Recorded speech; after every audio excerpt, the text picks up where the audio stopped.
Hey, what's going on, my friends? It's Dave Sharpe. Welcome to Wake Up Legendary.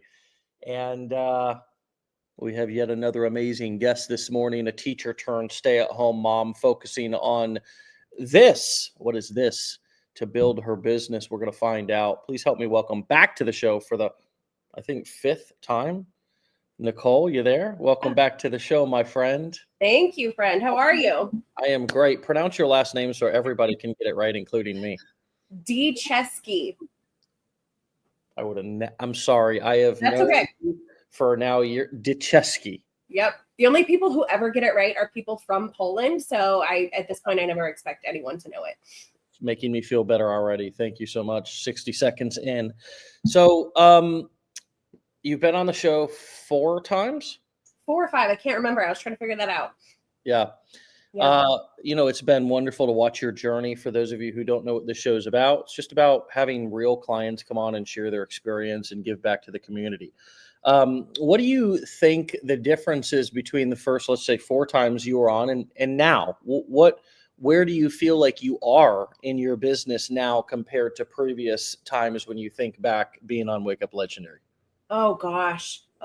So much more, not just confident in myself, but confident in the industry itself. Confident in the skills that I've learned, that I know that what I have learned over the past, almost 2 years, that I can take and replicate into pretty much anything I desire at this point. And so to have the confidence, that kind of confidence coming into shows like this, it's so much more fun because I believe in it so much more wholeheartedly than I did maybe the first time. Not that I didn't believe in it the first time, but it's just different now. It's more like concrete. Yeah. Well, speaking of the confidence, we've got a confidence challenge. If anybody's looking to upgrade your confidence, you'd be amazed by how I come at you in this course. It's probably very different than what you're expecting or have experienced in a course before. Nicole, how have you had to build your confidence on your own? What have been some of the things that you would, credit to the biggest contributors of your confidence growth? I guess that would also include self-esteem. I mean, right? I mean, we're not just talking about fake confidence. So what has been the biggest contributors, you think? Like, what are the things that you've done, heard, that helped? Yeah. So I love that you brought up the confidence challenge because I've been recently starting to go through it. The last one that I just listened to was on reframing. And I have an extensive background as a life and health coach. And so I've in that time of doing life coaching, I focused heavily on mindset. And that's one of the things that I heavily value, not just in this business, but in life in general. And I kind of live by the idea of your thoughts create your results. And so if you are living in crappy results or results that just aren't ideal, then it's a product or byproduct of the thoughts that you're letting run rampant in your head. And so by being able to take control of those thoughts and choose more empowering thoughts and reframing your mindset, like you were talking about in day 2, I think is been crucial for me, not just in this business, but in life in general. I remember, and actually still to this day, when I come up against things that are hard, things that are new, things that are like, oh my God, I don't know if I can do this. And if they start kind of, poking at those limiting beliefs that are buried deep down in there, I kind of swirling here for a second, but I'm somebody who is like kind of like an adrenaline junkie. Like I love snowboarding. I've been skydiving, like surfing, like all the things. Right. And to a lot of people, those would be like, oh my God, that's really hard. And I know that when I'm like bombing down a mountain, I'm like, yeah, this is hard, but this is exciting. And so I know that when I get in that mentality of I'm faced with something hard, I have to reframe it to this is hard, but it's also exciting. And so I think that to answer your question, long story, mindset is so crucial with this, so crucial. And if you're not willing to work on that, I really know what to tell you.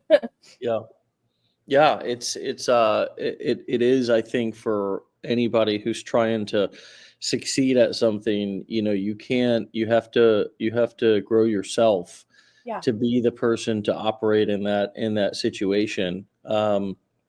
And I think that that's easy to understand. I mean, if you really think about it, those of you who are listening, That's why we talk about mindset. That's why we talk about confidence so much on this show and in this community, because it just is that part of the iceberg you never see, but really is the big, it's everything. It's truly the software that runs your computer. Yeah. And so, take us back to you getting started and, not just launching, but also hitting some of those initial dips of when it is really easy to give up in those first couple of months. Take us back to that first year and talk to us a little bit about what that was like, where you almost may have quit in mindset, may have gotten the best of you. Yeah. And obviously what happened next when you didn't Yeah. give in. So in getting started was a huge hurdle to overcome, simply because prior to building this business, I was not a social media person at all. I tell everybody my idea of social media was posting like, hey, here's my cute kids, and by the way, somebody's dog is loose down the street. And so first and foremost, overcoming that was its own, mountain per se. And as I continued to grow, for that first year in particular, I really found myself like questioning, like, well, where do I fit in? Not just online, but online, but with how do I say this? The other people that are marketers.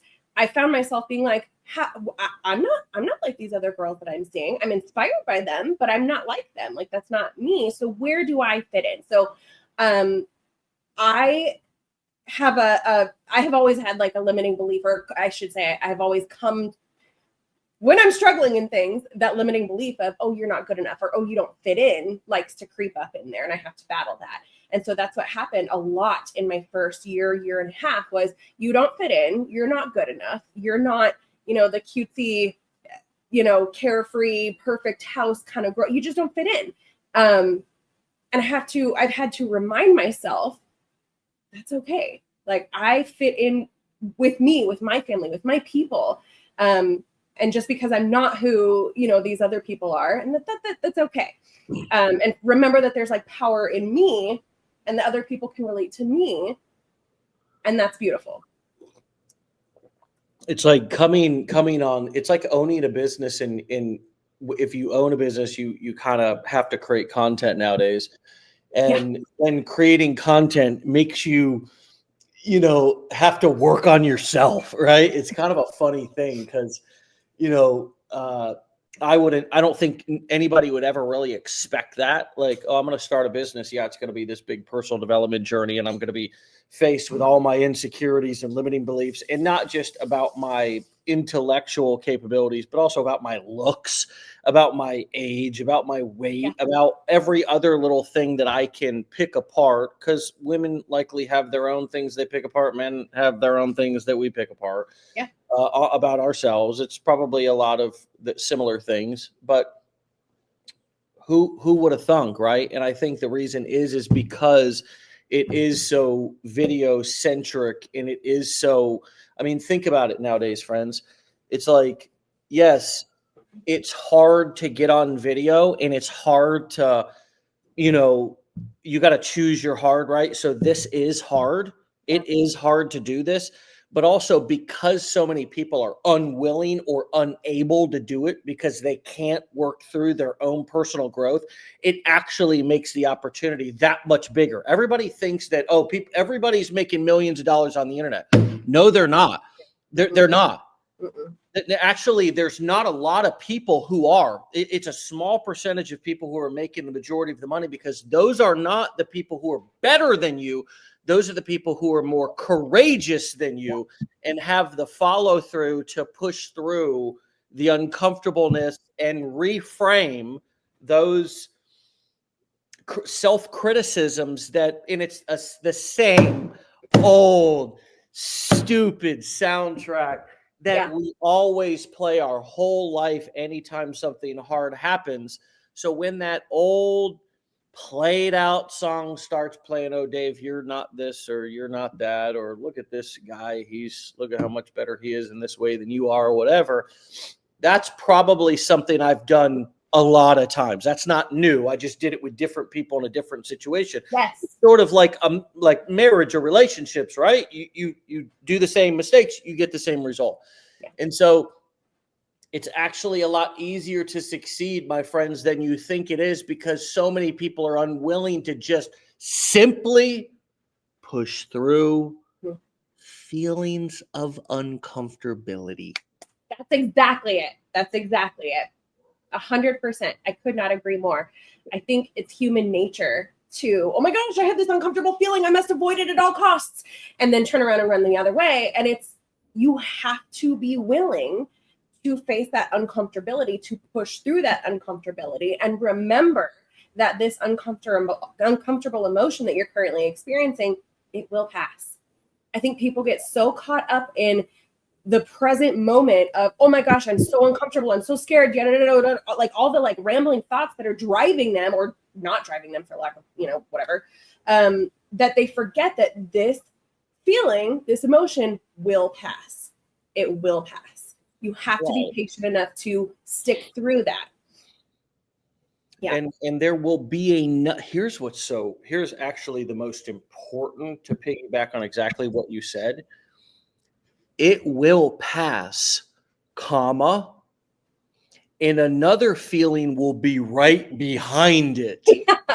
Yeah. And the feeling that's right behind it will either be regret and shame or pride and self-esteem. Yeah. Yeah.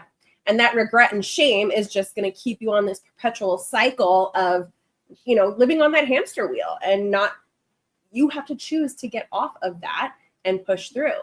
And I think that I know I've talked to so many people in what I do now. And what I hear a lot of is, oh, if I can just get to the point where you are mindset wise. And I'm like, no, like, you don't seem to understand that, like, that's a continual thing. Like, just because I've built and I have the tools to recognize what's happening much quicker than you do, that's because I've spent years cultivating that and learning how to, like, oh, I'm triggered. Okay, what's causing that? Let's kind of dig through that. And I can do that. Not all the time, but a lot of times in like a split second thing, whereas, they're getting hung up on like the easiest thing, but it's because you haven't spent the time cultivating or building that muscle, so to speak, to work through it. But it's always going to show up. It's always going to show up. It's just a matter of choosing to work through it. Yeah, that's why, for example, like, we recently launched an accountability coaching program, and we didn't do it because it's like this big, it's going to be this huge money maker. Honestly, there's like a lot of time that's spent with people one-on-one in this program, right? Yep.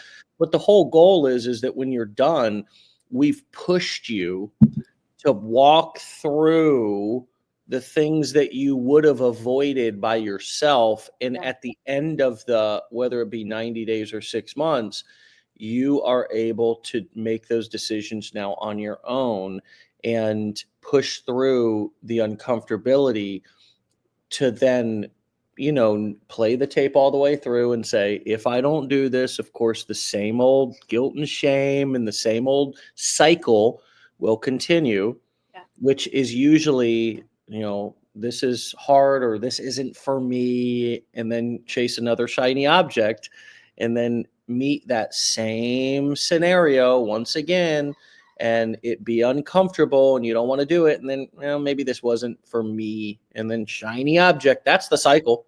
Yep. 100%. That's the cycle. 100%. Yeah. Yeah. I totally agree. Yeah. If you can break that cycle, you do it. And there's no easy way and there's no right time to start. Somebody just commented, Casey, I pushed through the uncomfortable feeling yesterday after 2 months into this journey and posted my first video. I mean, there you go. And guess what? Yesterday is gone. Now today is here. You must do the same thing again, and if you do it enough, it will become like second nature. You will even stop being afraid of it. You will stop being afraid of criticism or whatever you're afraid of. And you will begin to feel accountable to your audience to actually show up for them. Can you talk a little bit about how the fear of your audience turned into, as I just said, an accountability and a feeling of service towards them? Can you relate to that? And can you talk about that shift? Yeah, for sure. Especially, so I spent 15 years in the education field. And that's really, prior to this, that's all I've ever known is like how to teach, basically. And as anybody who is a teacher or a natural born teacher, they'll tell you like the what's the word I'm looking for? What you get back, the feeling that you get back of giving yourself and teaching other people and watching them succeed is unlike anything else. And pouring back into the community that I have built and connecting with them in the DMs, and some of them have my phone number at this point, and like the group that I've built, I have basically a mentorship mindset mentorship group that I've built and cultivated, and watching them succeed in their own lives, not just in business, but just their own personal ventures, their own personal battles, is insane. And it's like, you can't not show up for that. You can't not show up for that, at least in some capacity. Like, I understand, social media hiatus or whatever. Like, I get it. It's a lot sometimes, but there's always going to be a piece of you that when you have put that much of yourself into the community that you built, and it's almost like they're relying on you to continue to show up and come back and mentor and teach and give. And it's so fulfilling. That's the word I was looking for. It's fulfilling to be able to watch other people push through their limiting beliefs, their barriers, their whatever's holding them back, and succeed in their own terms. And there's nothing like it. And so it's like, how can you not show up for that? How can you not? Yeah, it is very fulfilling. And I think you begin to get pulled by your work instead of pushed by your desperation. Absolutely. Absolutely. Yeah, I think that's a really good way to put it, because when I first started, obviously I didn't have a following. I didn't know any of that. And so it was more out of desperation. And at some point, it flipped and it becomes more of servitude rather than desperation. Yeah, that's spot on. Yeah. Well, the same thing happened to me in recovery many years ago, and many other places where, at first it was a grind, right? It Yeah. was like, I remember I was 24 years old. I was getting clean. I didn't know what life would be like without me little precious and the things that the way in which I was living. I didn't know any other way. So it was, a grind. Starting this business was the same way. It was a grind. I mean, I had no idea what was to come. So that's why I can relate to all of you who are starting the journey or keep starting over, because you keep putting yourself through that early stage grind over and over and over again. But eventually, yes, you get pulled by your work to where you don't feel forced to do it, or like you're doing it because you're desperate, you need to make money. You're doing it because you are there to serve. You start to enjoy it. People are counting on you. You feel accountable to show up for them. Mm-hmm. And it's like giving your whole business a purpose, right? Sometimes people feel like this when they get into a relationship or when they have a family. It's like, now I have a purpose for life, right? And I'm not saying have a family to get a purpose, or you need a family to have a purpose. I'm just saying that sometimes you can start something new, and as it gets easier and you really get good at it, you want to show up. You want to be there for them. You want to, as you were saying, see them win. You start to have people give you affirmation and validation, like, wow, that changed my life, or that was really helpful, or whatever. And it's like, then you start to get payment in more ways than one, right? Which was likely lacking at your job, right? You weren't getting that validation. You weren't being recognized. And then, my friends, once that happens, that's when money really starts to flow, right? Because people enjoy working with you. It doesn't feel like you're just there for a cash grab. It feels like you're really there to help them. I also want to remind everybody of what we talk about in terms of creating content with that edutainment. It's not just about teaching. It's also about it's also about being entertaining. Now, what is entertaining? I don't know. We're just sitting here. I'm not dancing. We're just talking. And we've been doing this for 1,100 episodes, and people keep showing up. So there must be something educational and entertaining about it. But my point here is that you laugh a little, you have a little fun, you entertain people. Sometimes people just want to have a fireside chat, but remember, they come online to be entertained, not particularly to be educated. Right. So at the very least, how do you educate? How do you entertain people while you educate and while you serve? You just have fun doing it. You know, you try to have fun, because if you're having fun doing it and people see that you're having fun doing it, you're throwing your hat, you're like, holy shit. You know, after 1,100 episodes, you're still passionate about it. You're still going, wow, this guy's freaking fired up. Holy shit, he's been doing this for 15 years. That is contagious. Yeah. And if people see you having fun, then, you know, they'll want to have fun too. You picking up what I'm putting down here? Do you think this makes sense and resonates? Oh my gosh, 100%. And I think that a lot of people get so hung up on content, on it has to be perfect, or it has to be some, you know, like big like thing. And the reality of it is that's actually dissuasive to people, because people want to connect with you. They want you to show up genuinely and authentically as you, so that they can, again, connect with you, right? And you are not going to make a buck, for lack of better words, without people feeling connected to you and feeling like they like you and know you and trust you. And that's when the money will kind of start to flow, is when you can build that genuine relationship with people. I have a clip that every time I post it, it always does extremely well. And it's me snowboarding up in Tahoe, where I go all the time, and I'm sitting my butt like literally in the snow, and I'm eating a snowball. Like, that's just totally my personality. And every single time I post it, it always goes crazy, because people are like, you're just sitting there eating snow. And I'm like, yeah, like that's just, I mean, it's like an everyday thing. I have another clip where I'm in my backyard feeding my chickens, and like that one always does really well. And it's just, again, that's just me being genuine and authentically me,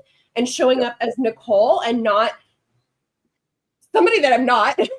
And that's where I think people get so hung up, is they think it has to be this like big like production. And I'm like, no. Just talk to people as a whole human, show up as a whole human, talk to their interests, talk to their desires, sometimes talk to their troubles, but like talk to them as a whole person, and they're a lot more likely to connect with you and then do business with you in the future. Yeah. It's not that hard. So let's talk a little actual marketing here. Let's talk a little platform 2025.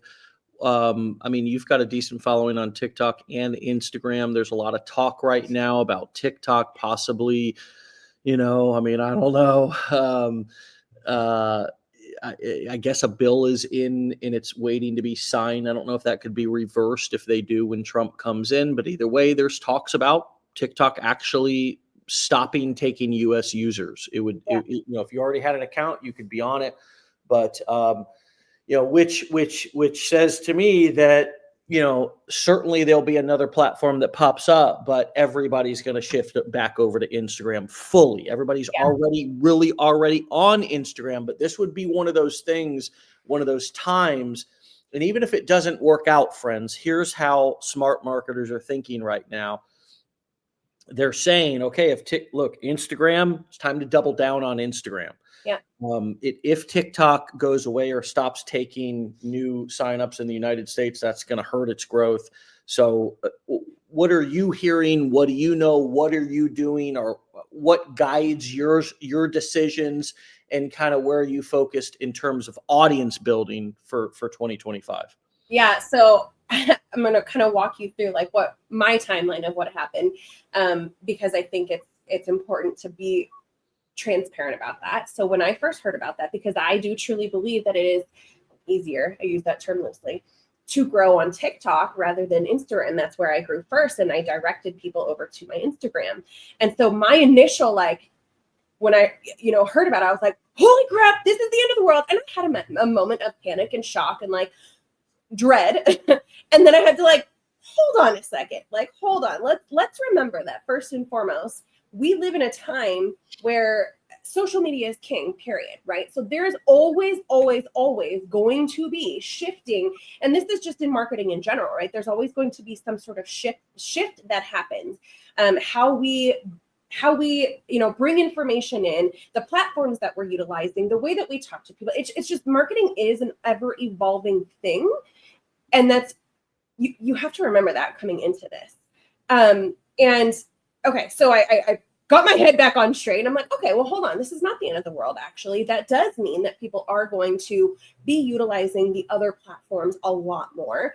Instagram, Facebook, YouTube, for example. YouTube is a foreign world to me. I barely use YouTube as it is now.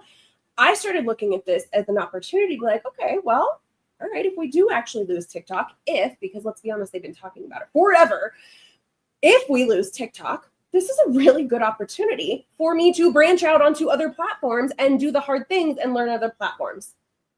So that's kind of my plan going forward, is if we do lose TikTok, and regardless if we don't lose TikTok or not, I should be learning how to utilize other platforms. And I should be learning how to expand my business, expand my reach, expand my marketing knowledge just in general. I should be doing that regardless. So I'm choosing to not freak out about it and look at it as an opportunity for growth.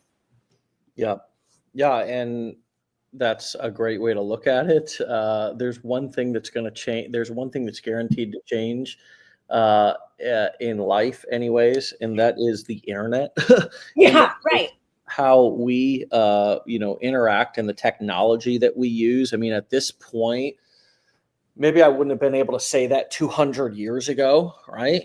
But today I can say that there's one thing that's guaranteed as long as humans are still on this earth, and that is that technology is going to evolve. Always. Faster than you can even believe it. Yep. And we are already in a place right now of medical, futuristic stuff. I mean, so understand that you are not late, my friends. You are not late. You are early. You are early, right? This could also be said about other things out there. Now, you may not be around long enough to see, and maybe I won't either. Something like Bitcoin hit, $3 million a coin, or 33 million, or whatever some people are predicting, right?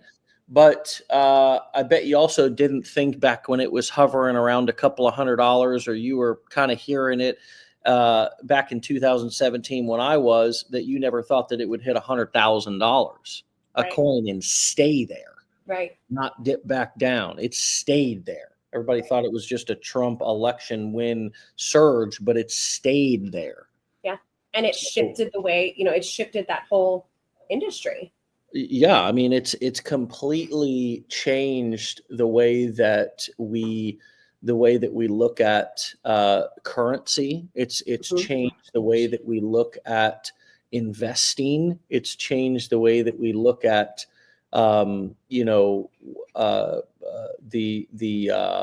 financial institutions and wiring and transferring money, and how slow and expensive it is, and everything else.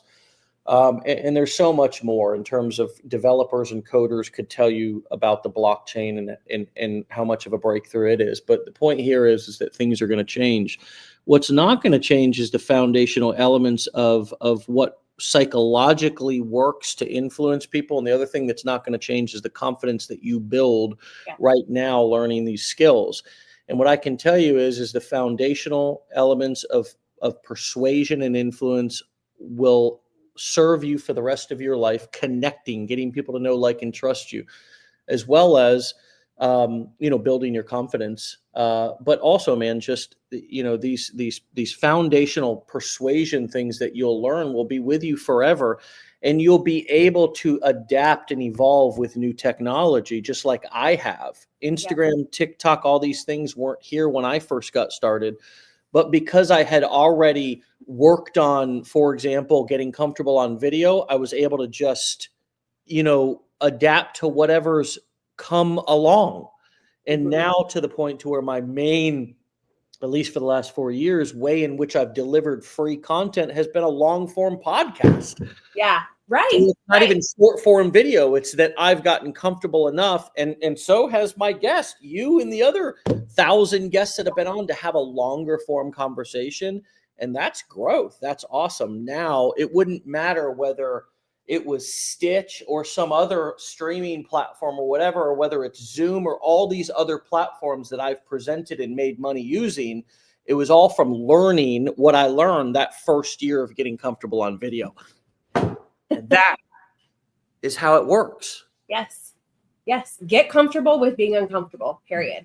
And I'm pushing 40. So I tend to, the demographic that I tend to attract is, older millennial, younger what is it? I can't keep track of all of that. Gen X. I mean, sure, whatever they are.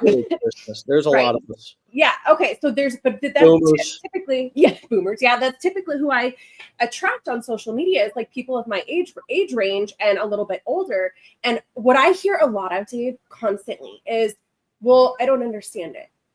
And so if you're somebody who's like, well, I just don't understand it. Okay. Just because you don't understand it doesn't mean it's not relevant, and doesn't mean that it's like can't be done.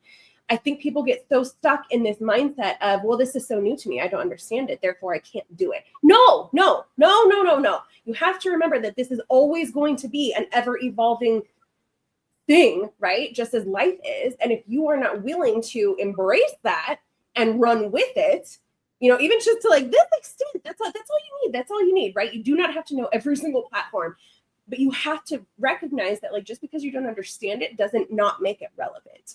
And you have to be willing to, again, get comfortable with being uncomfortable if you want to pursue this. And if you're not going to, then, I mean, you don't have to, but there's the door. Like, I don't know what to tell you. Yeah. You don't have to. It's definitely for those who want it, not those who need it. This was another thing we often said in sobriety and so forth, was, that sort of deep change is certainly not for people who want it, or people who need it. It's for people who want it, right? Because I think we all know lots of people who we think might need it, but that doesn't matter, right? You ever wanted something for somebody more than they wanted it for themselves? Oh, all the time. Right? So it's like, that doesn't work here. You can't be successful because somebody else wants it more for you than you want it for yourself. You got to want it more for yourself than anybody else wants it for you. Yeah, that's exactly true. Yeah. So you have to be willing to put in that work. Hey, listen, let's bring this in for a landing. It's been a great conversation. So much value from you.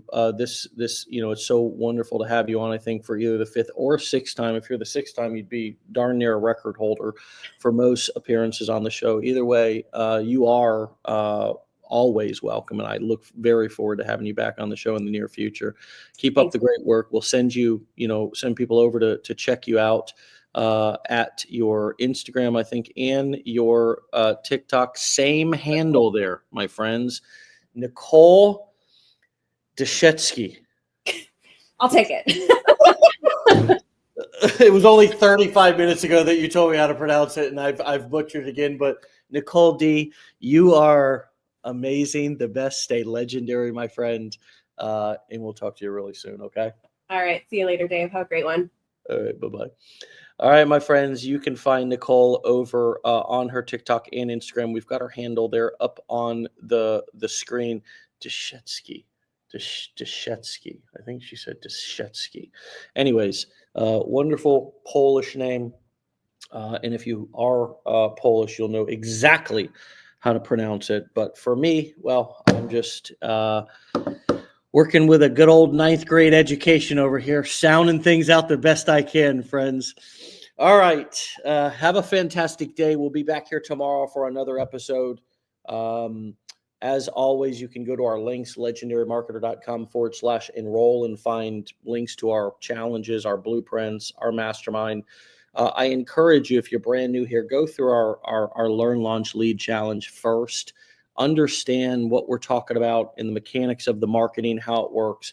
We've also got a confidence challenge for you to help you to push through the tough moments Our blueprints are our flagship education that you can enroll to. You get additional coaching and full-blown curriculum, show you how to do everything step by step, amazing support, or come to a mastermind and learn everything in person from us, and we'll answer your questions and work with you over a weekend. Last but not least, if you want a free accountability coaching call, you can email me personally at my email, dave@legendarymarketer.com, and I will CC in one of our accountability coaches to jump on the phone or Zoom with you, tell you a little bit about our program, and help you to develop some better accountability for yourself starting today. Email me at dave@legendarymarketer.com, the word accountability, and I'll hook you up with a free call. All right, my friends, we'll see you back here tomorrow for another episode. Get out of here. Have a great day. Thanks again, Nicole, for an amazing episode. We love you all. Thanks for the great, amazing, supportive comments. Get out of here. Peace.